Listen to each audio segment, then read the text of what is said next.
So I'm here in the exhibition Revelations, A Decade of Collecting, 2016 to 2026, with the work of Maureen McCabe, and this is a piece called Lady in Green Theater. Maureen McCabe is an assemblage artist, a mixed media collage. She taught for many years at Connecticut College, and her work is a mixture of a rigorous approach to artistic principles with the kind of whimsy of appreciating chance and myth and in the world around us. Lady in Green Theater is a perfect way to discover Maureen's work. It's a piece in which she was considering color as a dominant factor in her work. It's from a series that she called her camouflage series that she's doing in the 1980s. And camouflage is something that we think of relating to animals in nature, their ability to use color and pattern to kind of hide and merge with their surroundings. And Maureen is experimenting with that idea here, using materials that she discovered and grouped together in ways that help them kind of come together into a composition that's all about color. She started this composition with some colorful marbled paper that is tucked into the background of this work. It's beautifully handmade. She went all the way to France to meet the person at his home and studio where he made it. And then every other element of this composition is built off of that color palette and the shapes in the paper. So she went through a collection of prints that she had of Regency fashion to find this woman who she thinks of as a kind of sorceress or witch in this theater of green, almost a lush, grotto-like environment. She's perfectly color coordinated with her surroundings, as are this kind of dog-like figure whose spotted coat matches the textile in the woman's outfit, and this lizard who is holding a gold leash that attaches it to the woman. Not just being held by the leash, but the lizard is actually holding it. So there's this whole kind of enchanted dialogue going on. Who is in charge here? Is it this sorceress, or is it her familiar, this pet that's with her?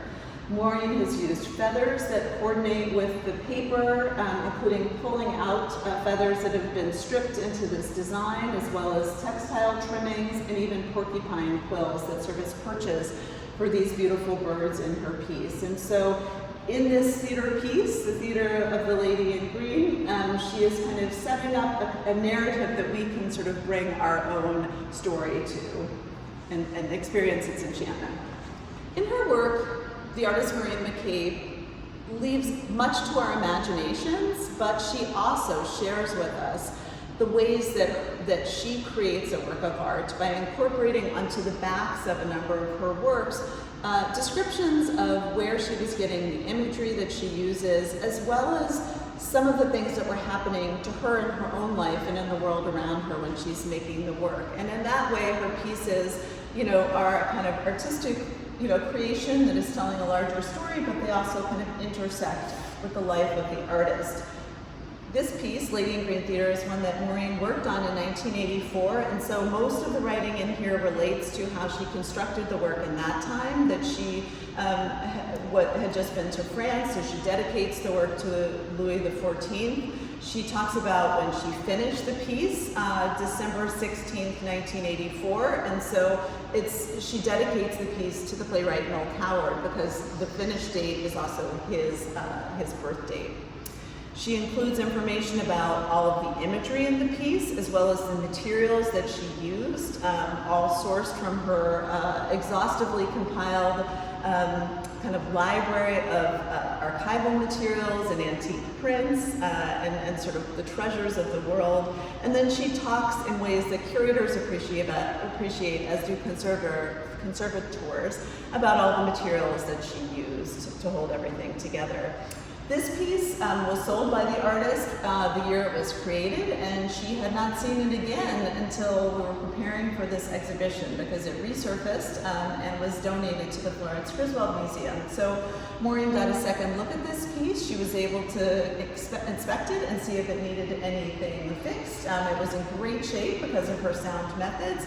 But when she had that opportunity, she continued continued to sort of add information to the back of this to tell you what is going on in her life now. She has retired after many years of teaching the sort of rigorous practice of art to students at Connecticut College.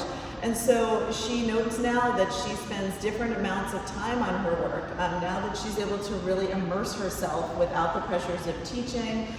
You know, she reflects that this would have taken her much longer if she'd started it today. She also includes references to what's going on in American culture and politics around this time, things about her health, and also information about a big exhibition she was having at the Benton Museum up at University of Connecticut not long after this gift was made.